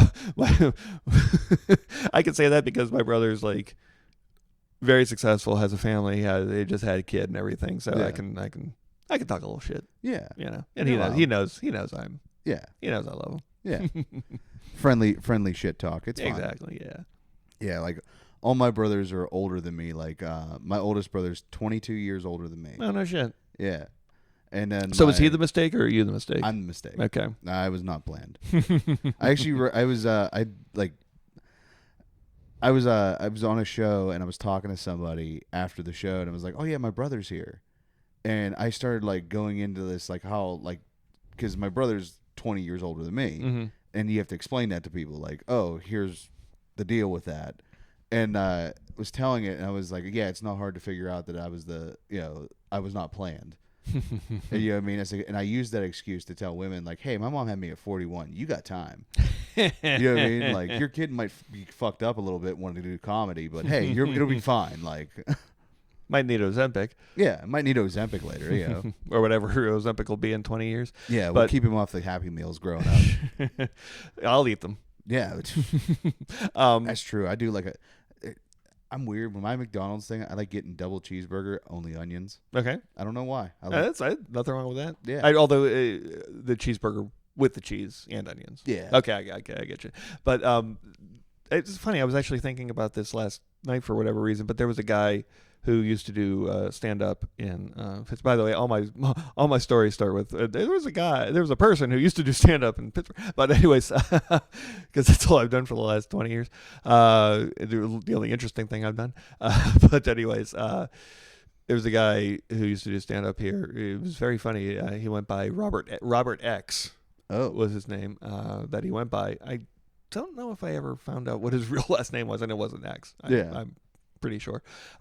He even went by Robert X on Facebook because you can't use fake names on Facebook. But he put ECKS as his last name. But anyways, he comes into the bar one night and he's like in his early to mid 20s. And me and another comic were there and we were like, oh, hey, how's it going? What were you doing tonight? Just, bullshitting a little bit. And he goes, oh, I was at my father's 85th birthday party. Oh wow! And we were both like, his what? He's like, oh yeah, my father is 85 years old. We were both like, so what? And how old's your mom? Oh, he's like, oh, my mom's like in her early 60s. It's like, oh, okay, so you got a very interesting I was talking. parental dynamic. I just met a comic. He's from Nashville. Mm-hmm. Oh, the little short guy. Yeah. Okay. He was. He did a. By the way, that was a very insulting way to describe. But now that I'm thinking about it, he does talk about it a lot. Yeah.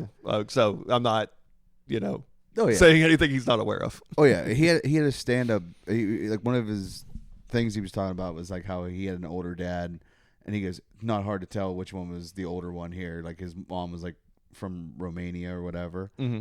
And he did a whole bit. It was hilarious. Oh no! But it was like, I feel your pain, sir. Like, but it was like my parents are still like of age, like, like compatible age. Yeah. Okay. Yeah. Like I think my dad actually said he saw JFK come to Washington, PA. Oh no shit! Like right before he went to Dallas. Like wow. That was like one of his stops, and he goes, and a couple weeks later he was in Dallas and got shot. I was like, "Thanks, Dad. Like you could have stopped it." But you didn't. Just thinking that your dad did like, nothing. "Well, yeah, I didn't know it was going to happen." Nothing to stop it.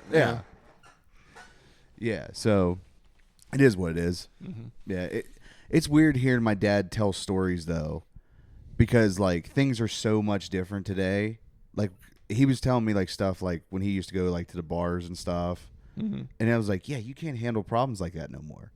Like you just can't. Like you're going to go to jail. Like, and he's just like, "Well, different time back then. Like if you beat somebody up, they respected you." Like, well, also, how did anybody get caught for crimes? Yeah, there's no cameras. There's no cameras. There's no like, especially like in the like 19th century and before even. How did anybody ever get caught for a crime? Yeah, it had to be so easy to like just murder people. Yeah, and get away with it. As long as you didn't have the knife on you. Yeah, exactly. But people were dumb back then, so they kept the knife because they were like, "What? It's a good knife, I don't want to buy another one." Yeah, you don't want to have to clean it either because blood is good luck. Yeah, basically, keeps the demons away. Oh yeah, I sprinkle some around my bed sometimes just to make. Oh, sure. I know. I gave you the blood. I remember. Yeah, the sleep paralysis demon. They get to stay away. Do you ever do like do you ever put sleep sounds on and there's like those? I'm going to say it wrong, biannual or bilateral beats or something. No. There's like these weird beats that you can put on like to help you sleep, and it's weird. They'll put you into a deep sleep. I'm not pulling. Like you'll go into super sleep. Like I've done the I've had some wild dreams listening to music like that because you go to such a deep sleep. Are you talking about like the ones where it's like very faint like oldies music in the background? Sometimes, but they also or like have, rain. Yeah, well, they'll have that, but there's some things where it's like wall, like that. No, not that one. No, those ones are weird because like you finally fall asleep. I don't know if it's because you're hearing it in your sleep too, but like I've woken up and like I'm afraid to open my eyes right now. That's how good of a sleep I am, and I'm like your brain will wake up before your body will wake up, and it's weird.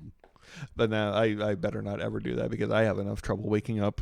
Yeah, as it is. It's nice to have a mini panic attack while you're trying to rest. Yeah, right. Well, no, I cannot. And this has always been the case. I think it's just because I've never slept well, or I've slept well, but I just don't sleep enough. You're a comedian. You don't like. Oh, I've never. Sleep doesn't exist. Oh, but I've never like even when I was in like middle and high school, I would be I would literally like stay up until like 1 a.m. To watch either Beavis and Butthead or Conan.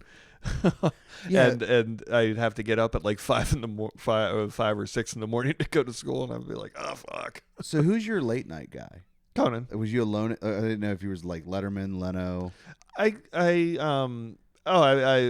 you had to say, you had to pick one, it'd be Conan because Conan was like the most different of the bunch, and like he felt like it was like because I always like Craig Ferguson too, because I always thought he was fun. Like I watch him and Robin Williams do that interview together. There's like 4 of them, and like one of them, it's like, oh yeah, we have a surprise guest, and they literally just filmed it right after, and they're playing on it like, oh yeah, how was your trip? He's like, oh yeah, I was on a trip. Like literally they filmed it in the same day.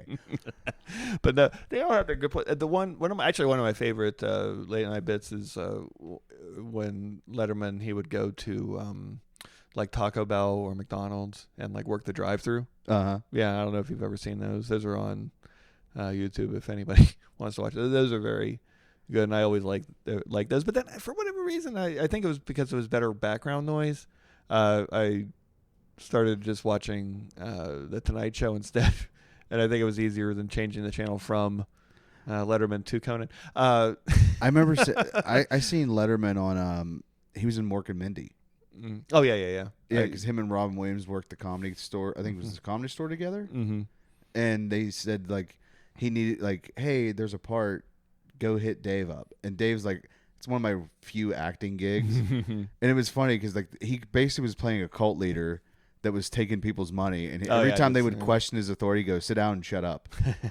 And it was just like, and they were like, oh, he's like, what about this? And they'd be like, oh, that's a very good question. He goes, the answer is sit down and shut up. Like he just kept saying that over and over to people. Now, if anybody wants to fast forward 30 seconds, please feel free, because I'm about to talk about a time I was getting blown. So you might want to skip that, because it's always an unpleasant experience hearing people talk about this, unless you're into it. Yeah. But anyways, there's somebody ready to be like, this is what I was waiting for. yeah. Somebody just took their pants off. Yeah. And it's me listening to this later. Yeah. But anyways, I do remember distinctly the one time I was with a lady, and we were being amorous, and she was kissing my lap, we'll say. Yeah. And Conan was on. And she started laughing while giving me head, and it's a weird experience. It's a weird laugh. Yeah, it's a weird experience to have a woman laugh while she's doing that, and because you're kind of like, I hope it's because of Conan and not because of this, anything else. But I distinctly remember that. Oops, sorry, that was the timer for the checking the camera. Oh, give me 1 sec. I'll check it one more time, and then we can wrap it up. Alrighty. And I'm not a guy who would just say that either. I would just not say anything. Yeah. So okay, and we're back. Yeah. Mm-hmm. So, I wasn't just nice to him. Oh, that's nice. Yeah. No. I'm not. No. I got a reputation to maintain. Travis was not being nice to me. He was yeah. calling me all kinds of filthy names while I was checking the camera. Although he got into it a little too much, so I stopped. He was getting a boner. Yeah. Yeah. I was like, yes, and hurt my feelings more. That's why I go to the heckle mic, just so I can jack off later. All right. It helps me get hard later. Yeah, jack off later. Yeah. As in go to the bathroom at the place. Yeah. I'll be in the Mario's bathroom that has no door downstairs. There's a reason for that. I'm sure, it's either between people jacking off and Coke. Either one. Maybe both at the same time. It's funny, though. Their upstairs bathroom is beautiful. Yeah. Like, it is so nice up there. Like, there's people who've literally said, like, hey, can I just go upstairs and take a shit?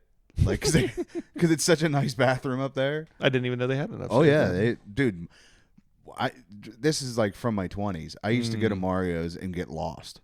Because like there's so many different rooms up there that you could just be like, what? I thought am I in a different bar? They're like, no, you're still in Mario's. Man, Mario's is it's just a weird institution in Pittsburgh, because it's been around since forever. Yeah, it's been around for so long. I mean, I would go there when I was like in my 20s briefly, because it wasn't my scene necessarily. But I'm not a guy who won't go places just because it's like, oh, these douchebags are going to be there. I'll go there to check it out. I'd go there. I'd go to the Smiling Moose back when it was like literally like kind of a white supremacist biker bar. Ooh. Well, actually, that's like the first like true open mic that they had. And actually, I may be a little extreme in describing it as that, but it was definitely like a much rougher bar than it is now. And in retrospect, it is kind of shows how dumb I was at the time to do it, because but the people who ran it were like super like sweet people and like actual like comics. Mm-hmm. But like the bar itself was like really rough, and it was kind of like, looking back, I'm kind of like, oh wow, that's interesting that I started there. I remember I met a buddy down there, and we went drinking that night, and there was I had a really good sandwich there. They had like a California chicken. It was like cream cheese. Oh, this is even before they served food. Oh, okay. Yeah, they didn't serve. They served like beatings, apparently. Well, and the reason I even bring that up was because the reason I think that I was comfortable going there was because I would go there with Just a to friend get of beat up. mine. Oh. With a friend of mine would like we go there because he's like, hey, there's this, I mean, it's more punky than white supremacists. I think I was maybe overstating things a little bit there. I'm sorry, I'm kind of confusing that with D's Cafe. No, Corner Cafe was a pagan bar, and they would do an open mic there. I do like Corner Cafe. Yeah, I don't think it is. I don't think it is anymore. Yeah, it was pretty dead the last time I was in there. But yeah, it used to be a pagan biker bar, and I'm not saying anything bad about the pagans. They are very nice people. Very nice people. They're very sweet. Yes. And they should not beat either me or. Yes. In fact, if any Andy are listening and want to come on the podcast and talk and share their point of view, you're welcome to. Yes, exactly. But by the way, if you're going to beat either of us, beat Andy. Yes. But anyways, but no, it's actually a really good comedy venue because all you need is like 20 people, and that's it. And it's like the acoustics and everything do the rest of the work for you, basically. And we would be up there. And I didn't even. Again, I'm kind of an ambivalent guy. I kind of stuff goes over my head a little bit, but people were telling me, afterwards, because they would do like a mic there every like Friday for a while, and people were saying afterwards, like, oh yeah, there were bikers there and shit, and they were like, but they would like stay, you didn't bother them, they wouldn't bother you, and I was like, oh yeah, I guess they were there. Well, so it's funny is I was talking to, so I actually during like around New Year's I met a biker, and he's like, what was the way he said it? It was like, I am part of an organization, like kind of thing. And I was like, oh, that's fun to hear.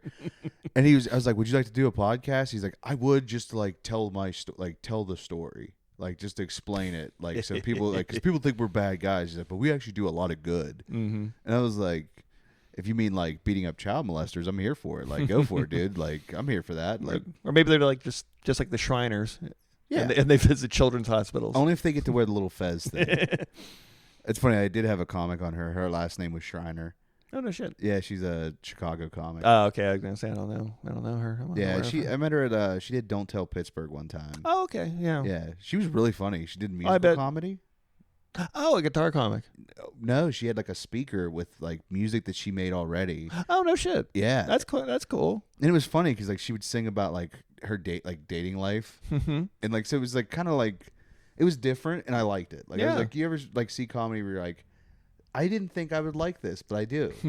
Like, you know what I mean? Like, I know that's not my go-to, but I liked it. Like, yeah, I try to be honest that way, and people are like, you shouldn't be that honest. Like, I, as a music guy, when I'd go to Nashville, like I'd meet bands, and they're like, so what'd you think? And I'd be like, like, I'm gonna keep my comments to myself, because like if you tell anybody that you suck down there, like you get like people get mad, like they get really angry about it. I get it. Meanwhile, in Pittsburgh, when you tell comedians they suck, we're like, yeah, we know this. Like, we don't have no ego here. Yeah. Actually, going back to the dating a little bit, the interesting thing that has happened the last couple of dates I've been on, and again, this is a completely me thing, and I don't blame them necessarily, but I've been told I'm too honest. And that may have always been the case, but it's just now I have more bad things to be honest about. Yeah. You know what I mean? So, maybe it isn't the best idea. It's kind of like I get what they're saying, but at the same time, it's kind of like, hey, you want me to just spring this on you 6 months from now? Yeah. Instead of like right away.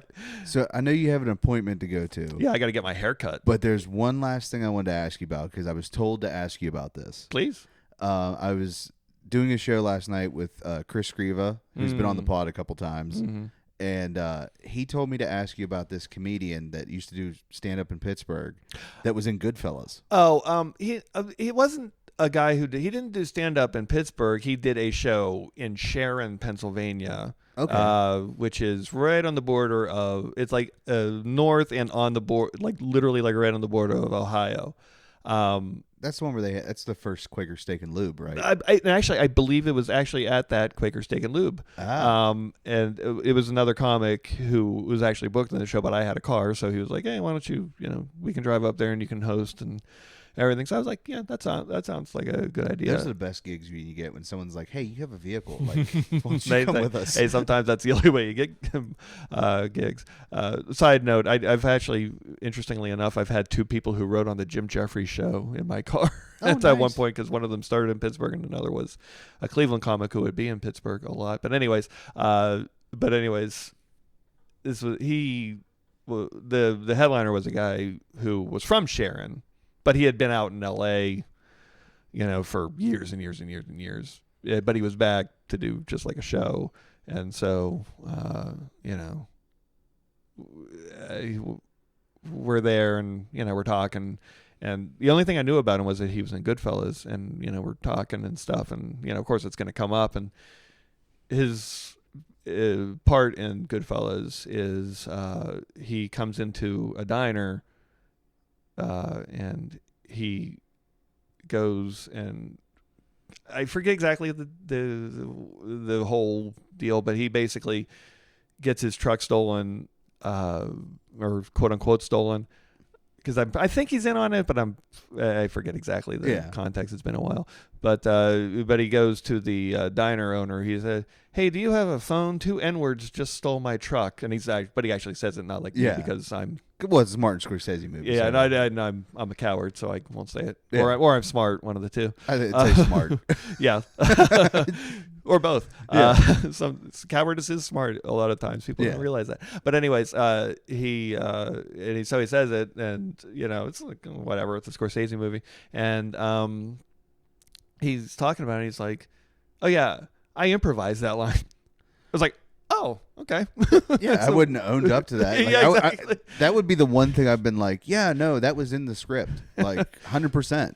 Well, I don't even know why Chris wanted me to bring that up, because it's kind of a nothing. I talk about that in my stand-up. Yeah. And that's basically the entire bit right there. And that's basically the entire interaction I had with him outside of like, yeah, how you doing? And, but Mike Sasson was a comic who was in Pittsburgh, and he moved out to LA, and he actually told me a much funnier story about that guy. Apparently he is a guy who, I guess his scam now is he does charity shows, and because he's been out there for so long, he knows like everybody. He knows like Seinfeld, he knows like Bill Burr, he knows all these people, and he'll ask them to do these shows. And he'll apparently he was hanging out. Pardon me. Yeah. Belch. He doesn't edit, so that will be in there. Yeah. But this guy was outside of one of the clubs, and Seinfeld was there, and so was Mike. And Mike was talking with Jerry, and apparently this gentleman who improvised the racial slur came up to Jerry and was trying to get him to be on his charity show. And Mike was saying that he apparently or at least he claims, I don't have any reason to not believe Mike, but he says that he saved Jerry from the conversation basically. And something about he was able to, he actually did get Bill Burr to be on the show, because Bill's apparently too nice to say no. Surprisingly, which is funny because Bill Burr is such so aggressive, so in caustic. stand-up. Yeah, that's actually I don't think Chris will mind me saying this. Chris Scriva will mind me saying this, but that's kind of the way I find, because he's such a sweet guy off stage, but then he gets on stage and he can be very aggressive, and I'm kind of oh yeah, Chris is such a nice guy, but I feel like he's one of those after a while people keep poking you, and then it's just when that super villain. I'm talking on stage. Oh yeah, yeah. It's just oh yeah. Well, dude, when he goes on stage, I love it because when he's roasting people, he will just demolish you. There's times I'm just dang, does this guy like me? And he's just dude, I'm a comic. I'm not being mean. Yeah, see, I'm not. If he would do that to me, I would cry. So. Yeah.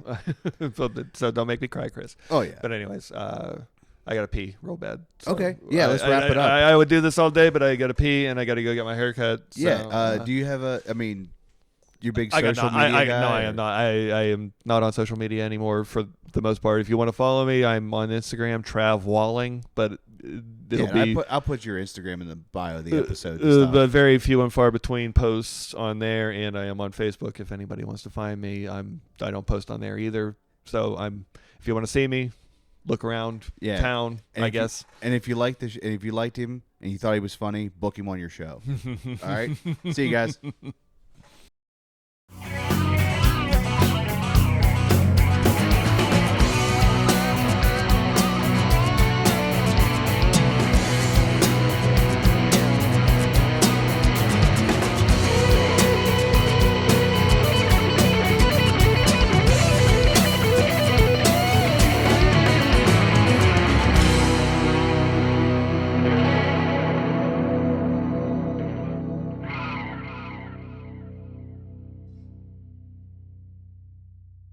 Just when you thought the pod was over, in true Marvel fashion, this is your post-credit sequence. Yeah, or if you want to go back further, this is like a hidden track on a cassette tape. There you go. Yeah, right, for old people.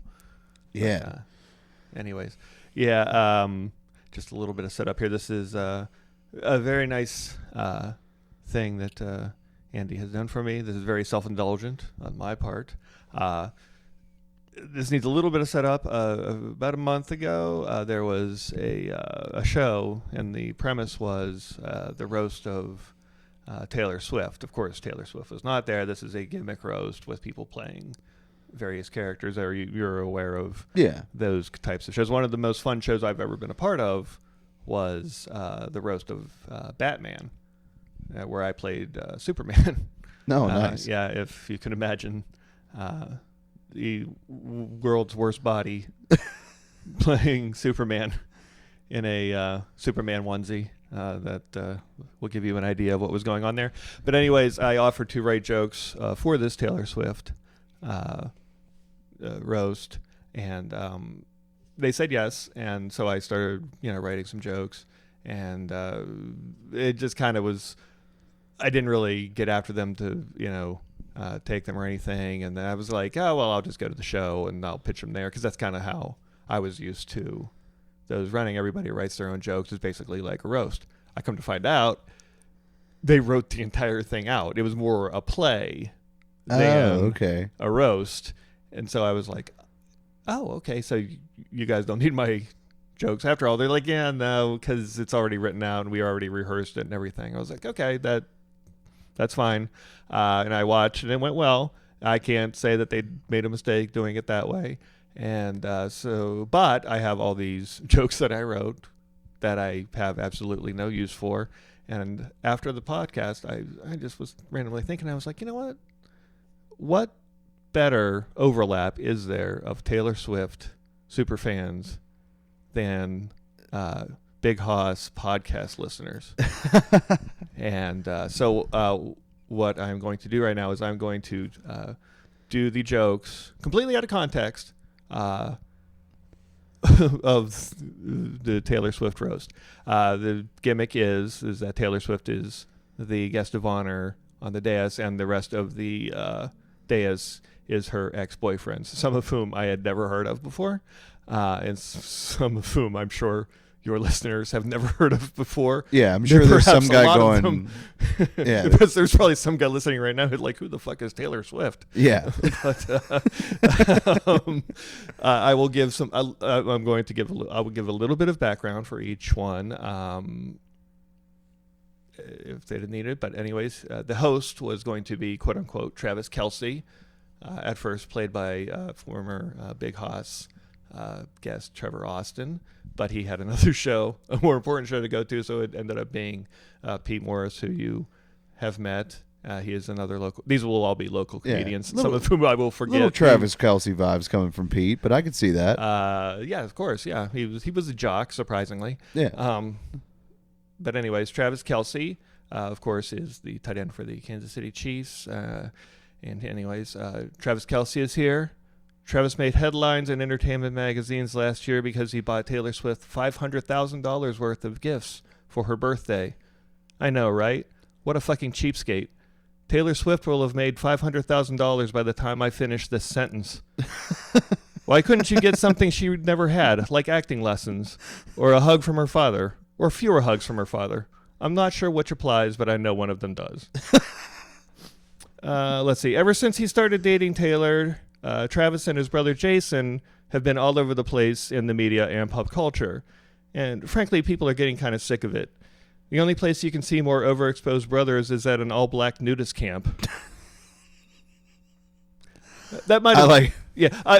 By the way, also, I should say that some of these jokes may not have flown for that particular audience, and that might have been one of them. But some of these are debatable. Some roasts are just a good. It's a good joke. Yeah, that's what. Good joke's a good joke. Yeah, exactly. Yeah. I'm not. They probably would. I'm saying it probably would have actually gone over well. Yeah. I'm being facetious a bit. Jake Gyllenhaal. Gyllenhaal was. I was actually going to mostly make fun of the way the man playing him, Anthony Casella, looks, but none of you know who that is. Yeah. So I will skip those ones. And plus, they're kind of mean. And plus, also, he kind of looks like me, so I was more making fun of him for looking like me subconsciously. Anyways, Jake Gyllenhaal is here. This one's not good. Jake Gyllenhaal is here. He has a sister, Maggie, and collectively they're known as grown-up Phil and Lil from the Rugrats. You're both different sexes, but look exactly alike, and yet are somehow both conventionally attractive. You're every sexually confused teenager's dream or nightmare, depending on which county they live in.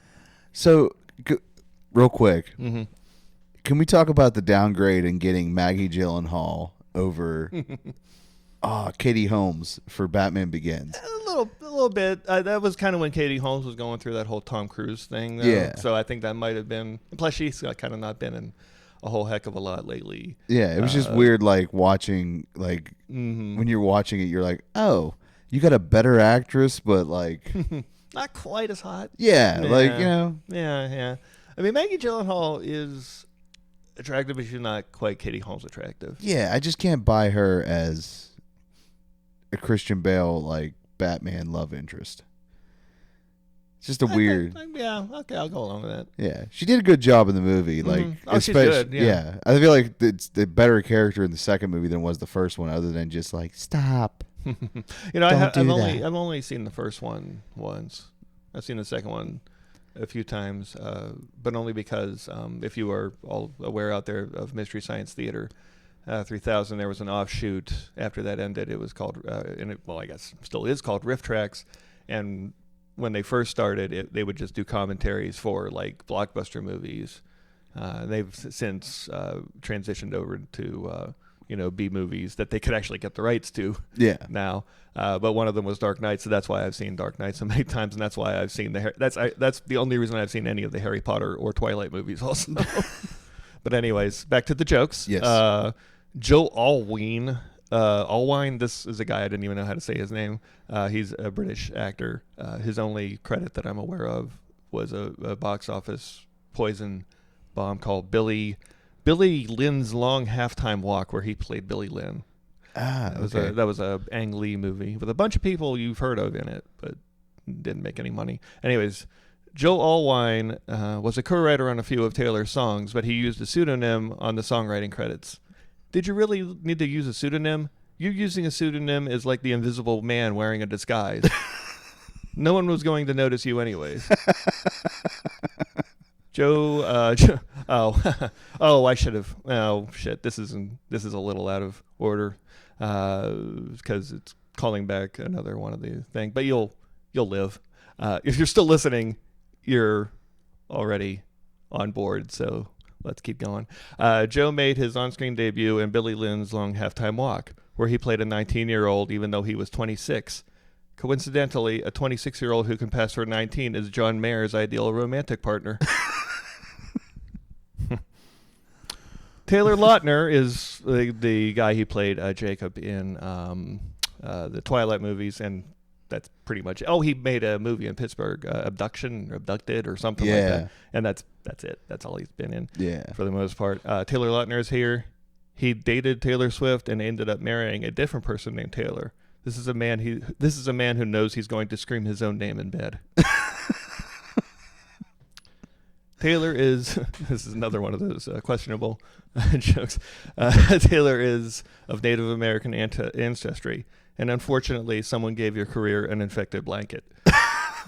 Damn. Well, that's not that. It's going to get worse. The only notable movie you've been in the last decade was an Adam Sandler movie where you played up old Native American stereotypes that were so offensive, Native American actors walked off the set.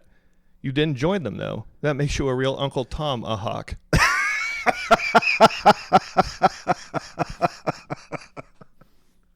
Yeah, that's a great before and after. I like that one.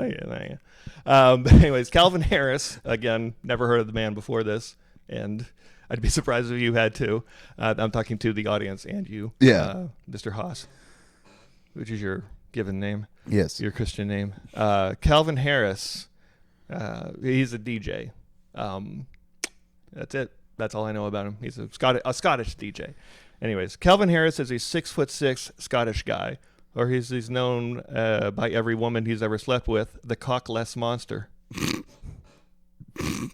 You're a DJ, which means you somehow managed to bag an out-of-your-league woman who've lived to regret it. Why don't you make like the Calvin from Calvin and Hobbes and piss on something, preferably an electric fence? All right, John Mayer. We all know John Mayer. He's the musician, Grateful Dead, joined the Grateful Dead, Remnants, was in that Chappelle Show sketch, which tells you how old he is because that was a long time ago. Ooh, anyways, John Mayer. John famously wrote Your Body is a Wonderland about his former lover, Jennifer Love Hewitt. Then, inspired by Taylor, he wrote the far less well-known Your Body is Pretty Good. It's okay. Which is that's a weird title for a song. Anyways, John dated Taylor when he was in his mid-30s and she was a teenager, which makes you less John Mayer and more John Florida congressman. Damn. Where is the lie? And by the way, I made that less political by putting Florida at the beginning, so you can, Yeah. Anyways, John has gone on to join the remaining members of the Grateful Dead, forming what's now known as Dead and Company. Dead and Company, of course, could also be the new name of One Direction. Wow. Damn. Well, hey, what else are you going to make? I forgot that happened, and that's a good one. Thank you. Anyways, and Harry Styles is one of the other ones, and this is the only joke for him. It was a tragedy when Harry's former One Direction bandmate Liam Payne died. As you may know, Liam died falling from a hotel balcony. His final words were, now, for my next impression, Eric Clapton's son. Damn. Alrighty. Let's see. Matty Healy. Matty Healy, again, no idea who this is. Some sort of musician. Never heard of him. Matty Healy. This is all this information I looked up on Wikipedia and various other places. Matty Healy is here. Matty is well known for being a gigantic piece of shit, even for a British musician. He's also an outspoken advocate for many leftist causes. But again, being a giant piece of shit, maybe he isn't the left's ideal spokesperson.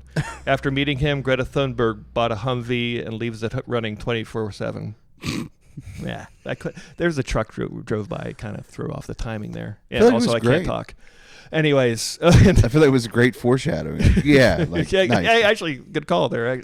Okay, and we're finally to Taylor. And actually, this is kind of funny. They barely, from the best of my recollection, they barely made fun of Taylor on this thing. Because they're all big fit. They're all Taylor Swift They're fans. all Taylor Swift fans. So they were kind of like, more into making fun of the ex-boyfriends than her. So they probably wouldn't have used any of these anyways. But Taylor Swift is a big fan. This might not be true. I don't know. But Taylor Swift is a big fan of DEI, diversity, equity, and inclusion, which is ironic because her dating history is about as diverse as the British royal family. She refers to chocolate milk as undateable milk. Yeah, exactly. That one got the one. That got what it deserved.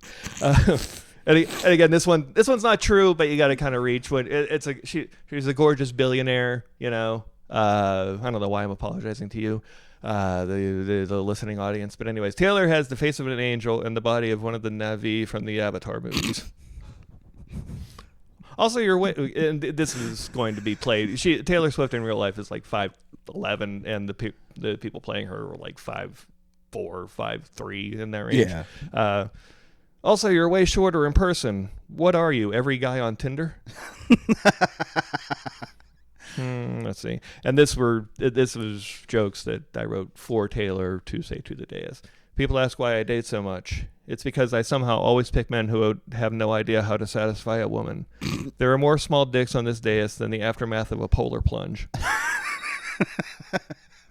And getting your pussy eaten isn't as enjoyable when you get them to do it.